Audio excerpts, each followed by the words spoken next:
Prezados amigos e amigas, um bom dia para todos nós.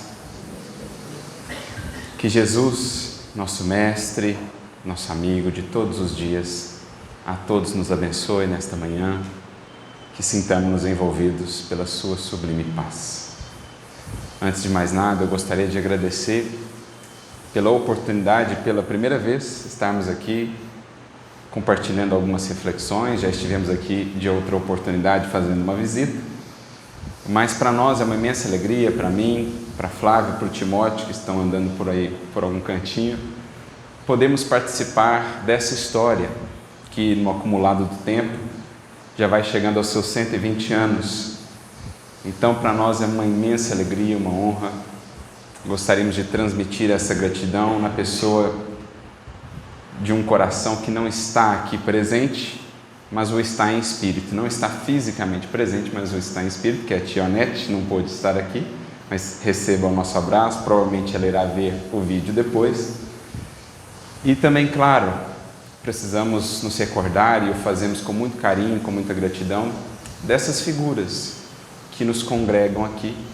Nosso querido professor Eurípides, também a Sinhazinha, os homenageados de ontem, de hoje.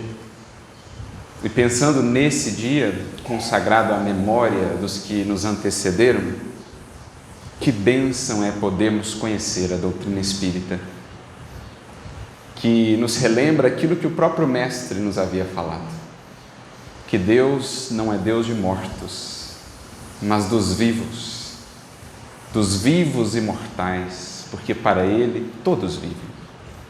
Para nós, na doutrina espírita, essa será talvez uma das afirmações mais consoladoras e mais belas.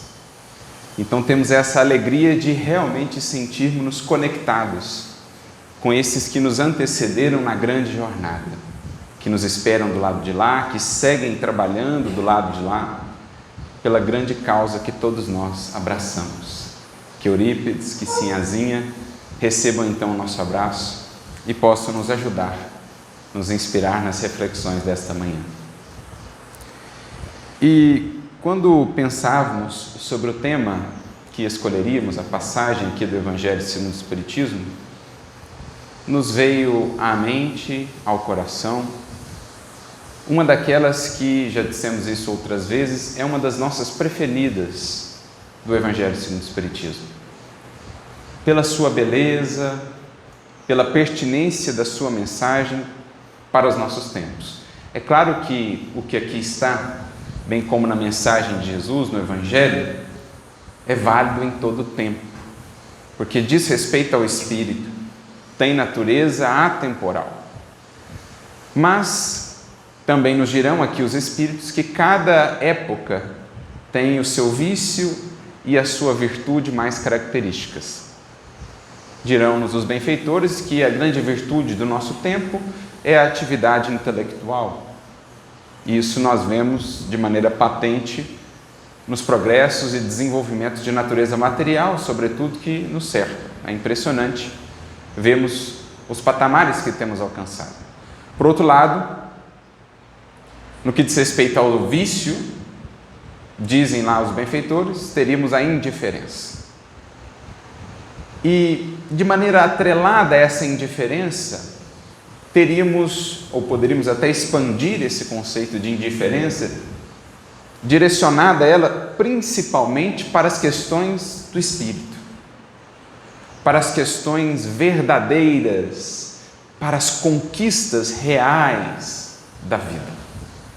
Ou seja, em nosso tempo, valoriza-se muito, demasiadamente, aquilo que não são as conquistas definitivas do ser.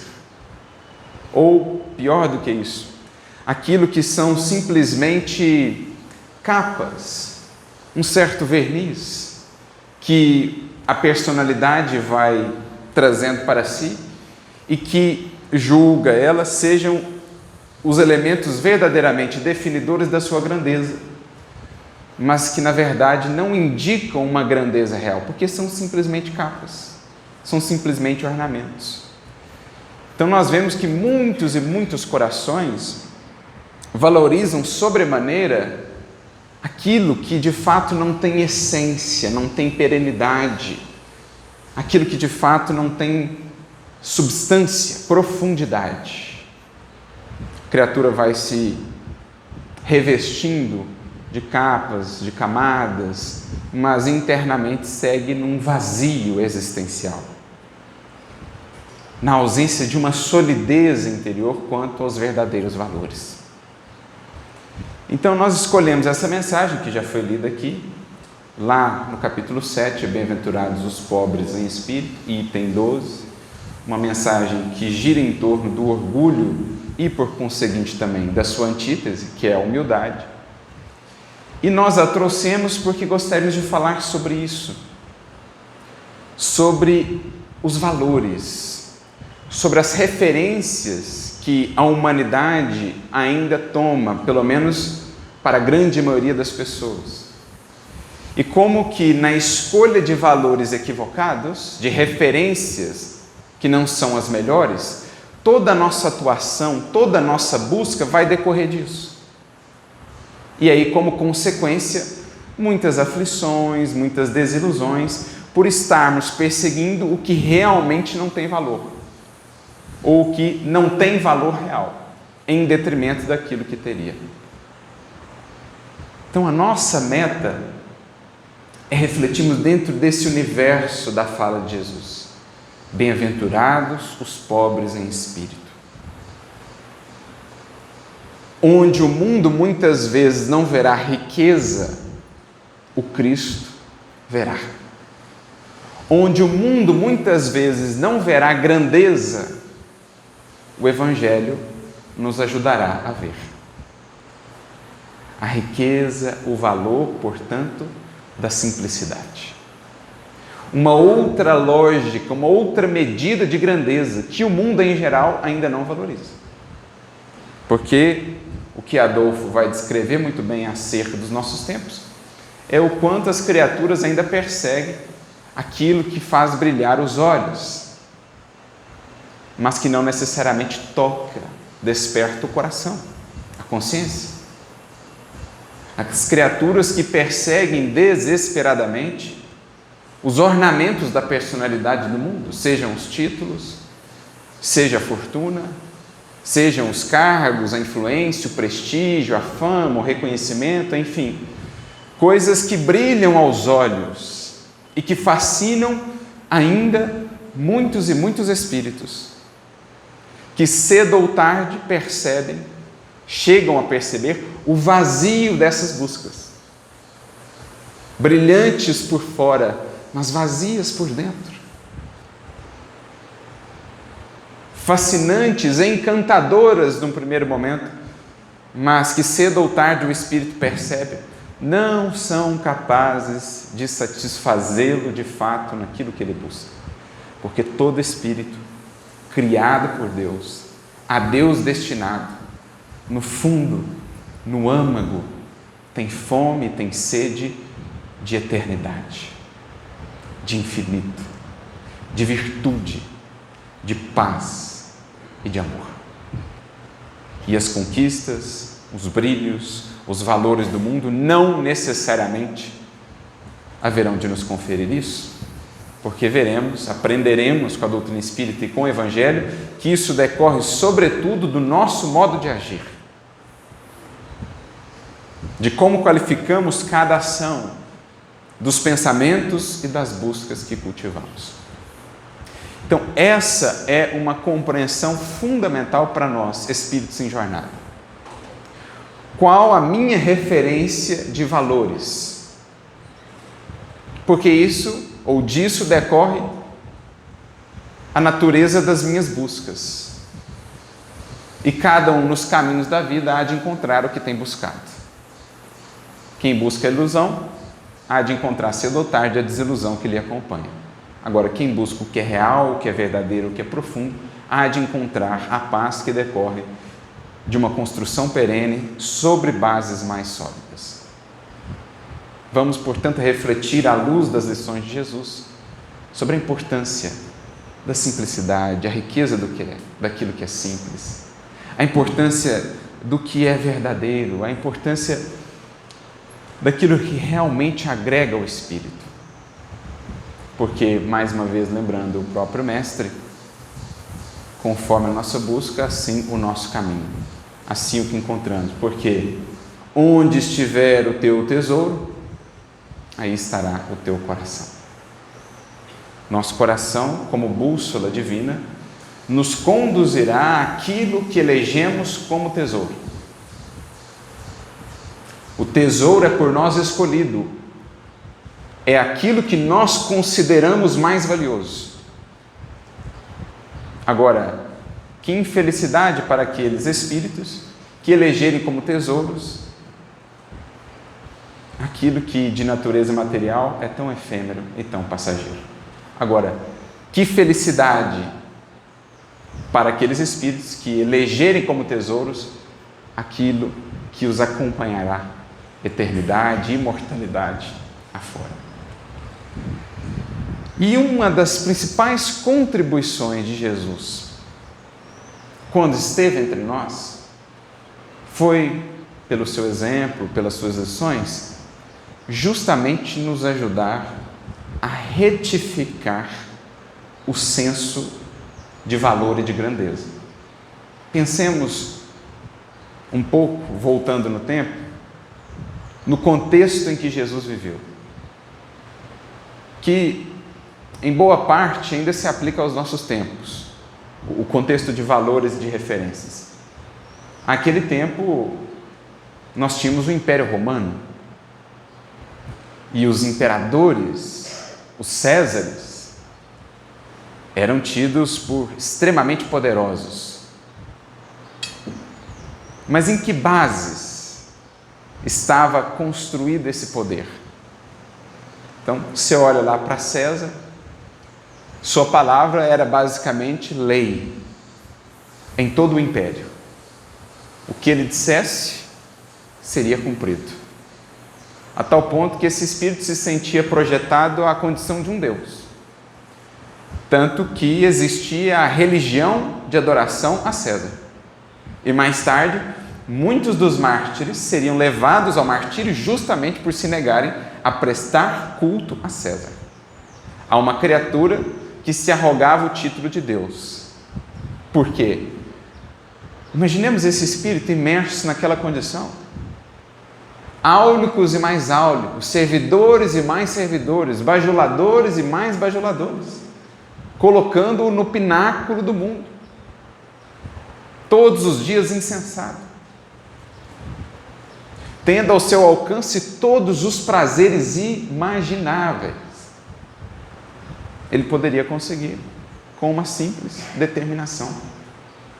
Uma fortuna que nem precisaremos descrever, um império sob a sua ordenação, lá com a sua coroa, lá no seu trono, lá com muitos para servi-lo, lá com o seu cetro, lá imerso nos prazeres a que se entregava sem qualquer equilíbrio ou medida. E as criaturas consideravam aquilo como poder, aquilo como grandeza.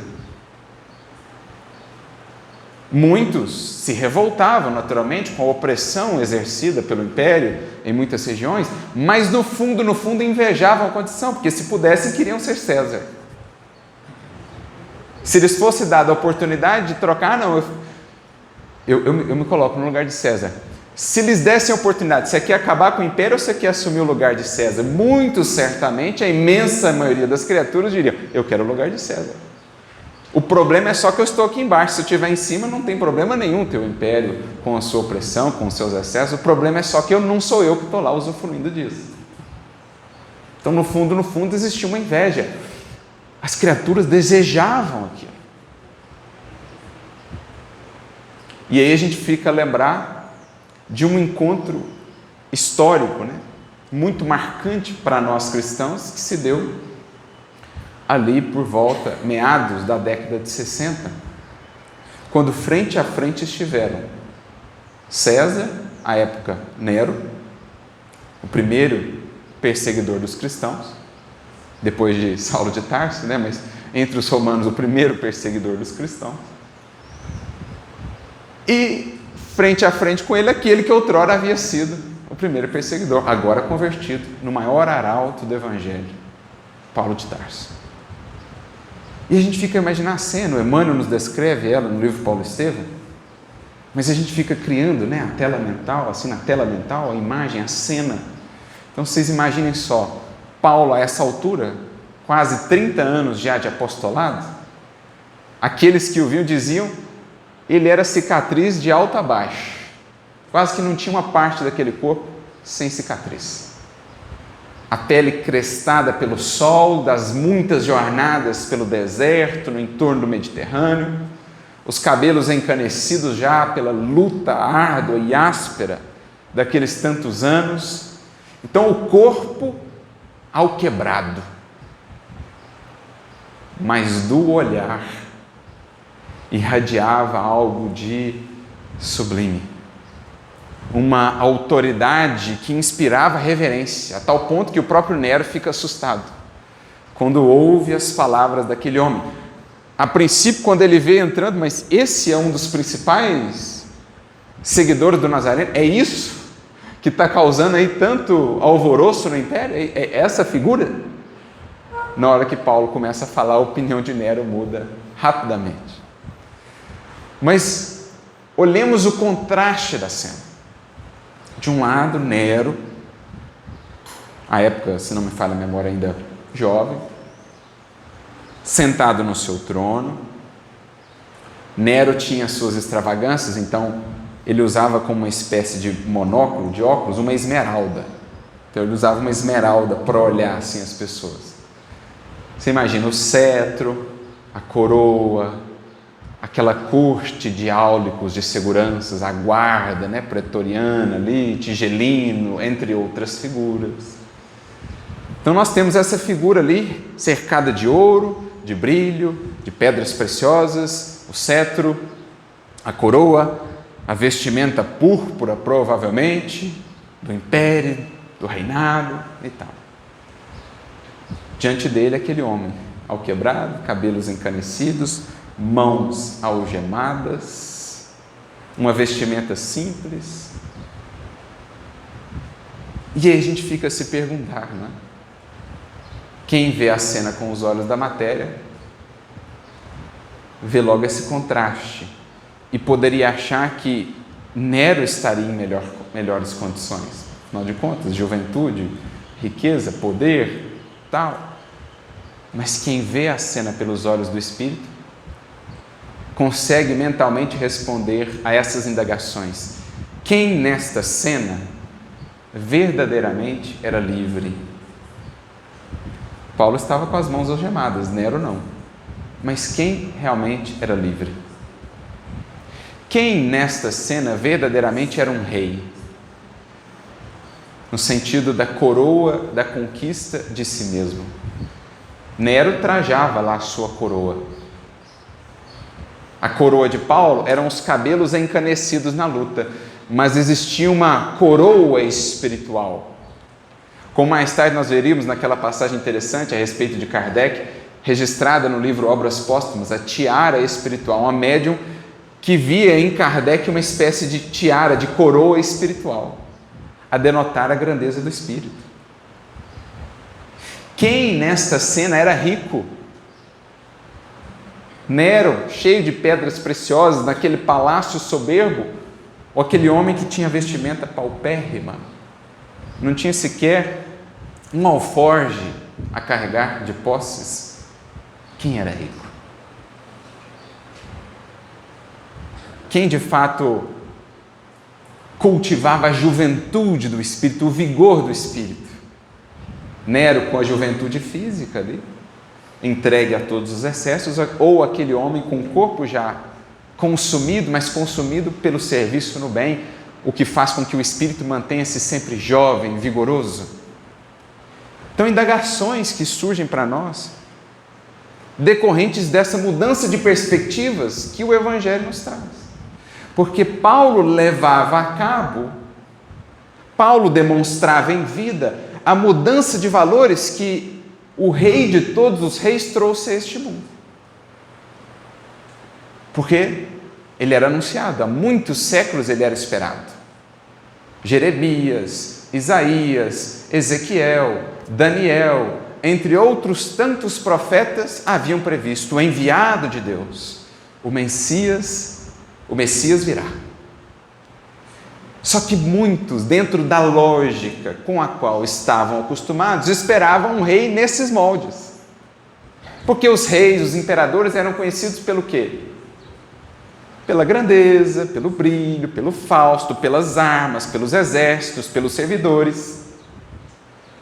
Então os próprios discípulos, de certo modo, ainda concebiam um reinado assim. Tanto que estavam lá debatendo na última ceia: Senhor, guarda um lugar para mim à sua direita, para o meu irmão à sua esquerda, né? A mãe de João e de Tiago busca Jesus ali: ô Senhor, quando você estiver na posse do seu reino, dá para guardar um cantinho para o meu filho à sua direita, outro à esquerda, já numa espécie de nepotismo dentro desse novo reinado. Então, muitos deles, até o último momento, a última ceia, meio que aguardavam o Messias dessa natureza, porque era o que eles conheciam de referência de grandeza. Bom, se ele é o enviado de Deus, então ele virá de maneira mais faustosa que o próprio César, que o próprio Augusto, aquele que elevou Roma ao seu ápice. E aí, a derrocada da ilusão, que é o que o nosso mundo, ainda hoje, muitos corações já se colocarem nas fileiras cristãs, mas que ainda não entenderam a diversidade desse reino. A derrocada das ilusões, porque o enviado de Deus é preso. E não reclama, não se revolta, não roga aos exércitos celestiais que viessem em sua defesa.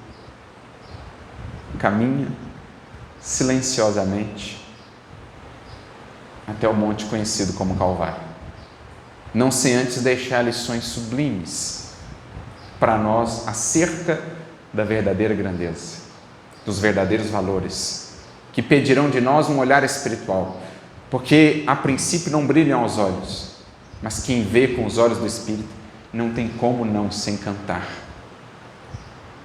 com a grandeza real do Espírito, com a virtude que brilha, mas que esses olhos pobres da matéria não podem ver, mas que as escamas de orgulho que ainda trazemos, muitas vezes nos impedem de ver. Então ele, quando os discípulos justamente conversavam sobre esse reinado, sobre os cargos, sobre quem seria o maior, ele se ergue, se veste como um servo e coloca-se então a lavar-lhes os pés, trazendo-nos a lição imortal que ecoa séculos afora: o maior no meu reino será o que se faz menor e servo de todos. No reino de César, no reino de ilusões do mundo, o maior poderá ser medido como aquele que tem mais servidores, como aquele que tem mais gente para lhe servir ou para lhe bajular. Mas no meu reino, o maior será aquele que mais se coloca a serviço. Então, o Rei dos Reis, o enviado de Deus, faça um simples servo a lavar-nos os pés. Mais adiante, após a prisão no horto, conduzido ao palácio de Herodes Antipas, que, num gesto de sarcasmo, de desprezo, coloca-lhe as vestimentas. Então, não era ele, em tese, o rei dos judeus? Não era o que diziam as profecias? Pois bem, o vistamos como um rei. Lhe dá uma coroa, lhe dá uma vestimenta e lhe dá um cetro. Só que a coroa não era a coroa cravejada de pedras preciosas de César. Era uma coroa de espinhos. O cetro não era o cetro também repleto de pedras preciosas como tinha César. Era um pedaço de cana. E a vestimenta não era a vestimenta de seda, de púrpura, de que César se servia. Não. Era um pedaço de pano, roto, rasgado. Assim foi revestido no mundo o maior que por aqui já passou. Mas isso é para quem se detém nesta visão. Agora, quem pudesse contemplar com os olhos do Espírito, identificaria a túnica luminosa de que estava revestido aquele Espírito, a túnica do amor, a túnica do perdão, da indulgência, da misericórdia, da caridade a toda prova, da lealdade suprema a Deus, da fidelidade inquebrantável. É o que se vê no caminho até o Gólgota. É o que se vê naquela cruz, que acende para os séculos uma luz que o tempo não pôde apagar. Um farol que se projeta para todos os tempos do porvir, dizendo-nos: grandeza, meus amigos, é isto. Não o brilho lá do palácio, não os títulos e os ornamentos, que terão a sua função no mundo para aqueles que bem souberem servir-se desses recursos, a serviço da coletividade. Mas isso não é o brilho, isso não é a grandeza. Grandeza é o que vimos na cruz. Ser fiel a Deus quando isso nos peça o máximo de sacrifício. Ser leal e saber perdoar ainda quando todos não nos compreendam ou nos abandonem. Não desistir do amor e estar abraçado com ele até o fim, isso é grandeza. Como diz João, no início da descrição da última ceia, João capítulo 13, versículo 1. Gosto muito desse versículo. João diz assim: e tendo-os amado, amou-os até o fim. Jesus esteve disposto e nos ensinou a pagar o preço do amor, amando até o fim. Porque não há outro caminho que de fato nos liberte, nos alce a verdadeira grandeza da vida, a sublimidade da criação. Só os que não desistem do amor e que, portanto, serão pelo amor sustentados, são aqueles que se aproximam mais e mais do Mestre. Só os que não trocam o compromisso com a consciência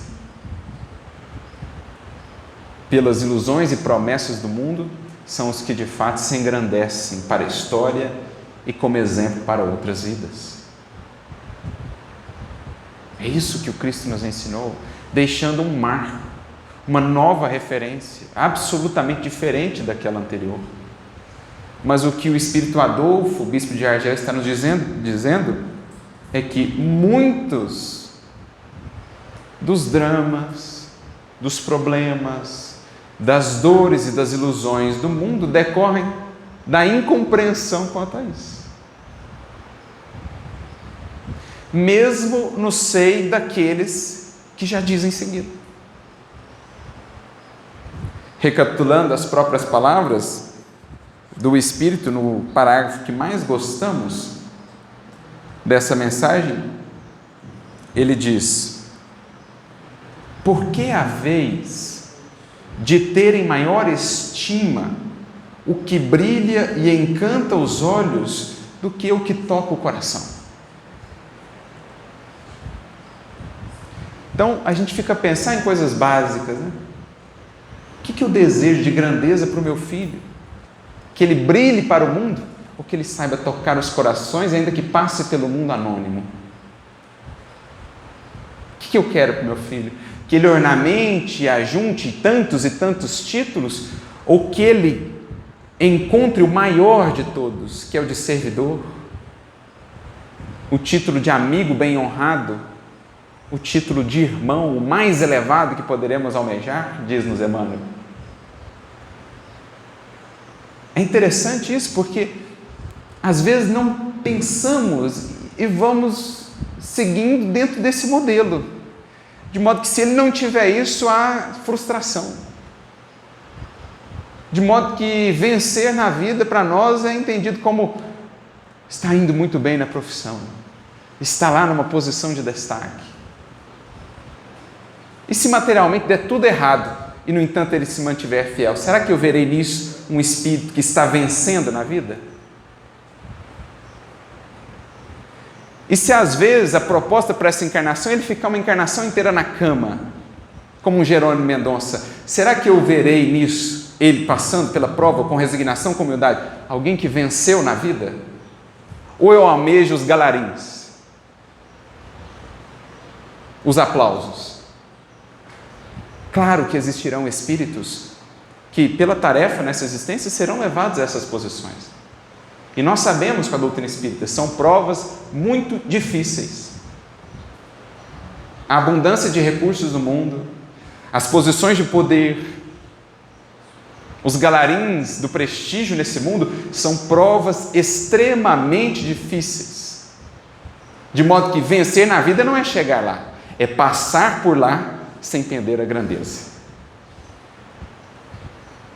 sem perder a humildade, sem serviço daquilo apenas para satisfações pessoais. Agora, numa sociedade em que o que se valoriza mais é o que brilha e encanta aos olhos, é de se estranhar o tanto de aflições, o tanto de transtornos, o tanto de vazio existencial? Não. Porque eu me apego à capa, eu me apego à casca do fruto, mas não busco o sumo. E aí, cedo ou tarde, a criatura percebe que buscava ali um balão, né?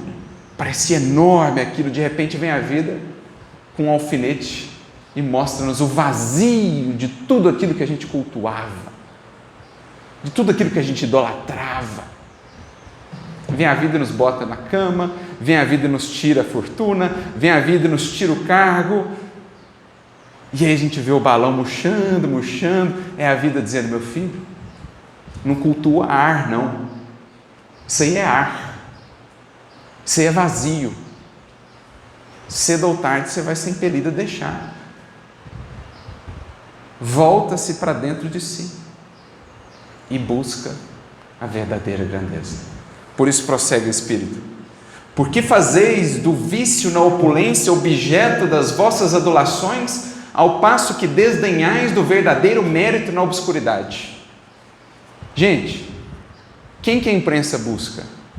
Em geral, é a criatura que está tendo a vida digna, fiel ali na provação, nas privações, é essa que vai receber as capas de revista? Em geral, não será a criatura que está lá nos galarins, mas cuja vida nem sempre ou muitas das vezes não será nenhuma referência de valores morais? Essas são as criaturas geralmente idolatradas. São irmãos nossos pelos quais deveremos orar. São provas muito difíceis, como dissemos. Mas é isso que se cultua. Quem tem mais e mais seguidores em geral? Aquele que é uma referência de vivência moral? Não, em geral não é. Então isso fala muito ainda dos valores que nós colocamos no nosso panteão. A referência que nós adotamos. Apresente-se em qualquer parte um rico debochado, perdido de corpo e alma, e todas as portas se lhe abrem. Os flashes, os tapetes vermelhos. Mal se se lhe abrem, todas as atenções são para ele, enquanto ao homem de bem, que vive do seu trabalho, mal se dignam todos de saudá-lo com ar de proteção. Quando a consideração dispensada aos outros se mede pelo ouro que possuem ou pelo nome de que usam, que interesse podem eles ter em se corrigirem dos seus defeitos? Então, o que Adolfo está nos dizendo é: como nos surpreendermos com os dramas que vivemos enquanto humanidade, com esse vazio existencial, com angústia e melancolia, se nós seguimos a cultuar o que é vazio, o que não tem profundeza, o que não pode dar solidez, segurança, base segura à vida e ao ser. Dar-se-ia o inverso se a opinião geral fustigasse o vício dourado, tanto quanto o vício em andrajos, mas o orgulho se mostra indulgente para com tudo o que o lisonjeia. Século de cupidez e de dinheiro, dizeis, sem dúvida. Mas por que deixastes que as necessidades materiais sobrepujassem o bom senso e a razão? Por que há de cada um querer elevar-se acima do seu irmão e não acima de si mesmo, fazendo-se melhor que a nossa antiga versão? Desse fato sofre hoje a sociedade as consequências. Portanto, qual o antídoto? Qual o caminho? O mesmo de há 2000 anos. Estabelecemos para nós outras balizas de referência. Grandeza no Evangelho é aquela do que se faz menor para engrandecer a outrem. Riqueza no Evangelho é aquela daquele que se faz mais simples, portanto com menos necessidades. Luz no Evangelho não é a dos flashes ou a dos brilhos que alcançam os olhos da matéria. O essencial, já disse um sábio, um poeta, é invisível aos olhos. A esses olhos aqui, mas não aos olhos do Espírito. Porque quem quer que olhe para um Eurípides Barçanufo, para um Chico Xavier, como para o próprio mestre de todos nós, não verá esses brilhos e ornamentos do mundo, mas certamente verá a luz sublime do Espírito, o verdadeiro ouro na criação, aquele que nos cabe buscar. Enquanto assim não o fizermos, seguiremos de desilusão em desilusão, porque a desilusão não é senão a visita da verdade, a mostrar-nos que esse não é o roteiro da evolução. Agora, bem-aventurados os pobres em espírito, porque terão encontrado com Cristo a verdadeira grandeza e a maior das riquezas nesta vida e além. Que Jesus nos abençoe a todos, muita luz e muita paz.